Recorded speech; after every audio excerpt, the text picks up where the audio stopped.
अपघाताची मालिका थांबेना, 10 महिन्यांमध्ये 142 लोकांचा मृत्यू। वाटूर ते देवगाव फाटा 25 किलोमीटर रस्त्यावर अपघाताची मालिका काही केल्या संपेना।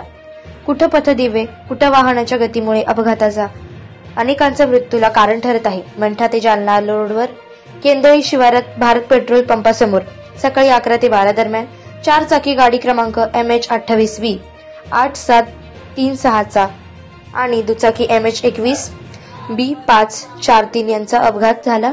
यामध्ये रेखा सुरेश राठोड वय वर्ष 15, केंद्रळी तांडा यांचा जागीच मृत्यू झाला, तर अर्जुन लक्ष्मण चव्हाण वय वर्ष 55 अंदाजित वय केंद्रळी तांडा जखमी झाले आहेत व पुढील उपचारासाठी जालना येथे हलवण्यात आले आहे।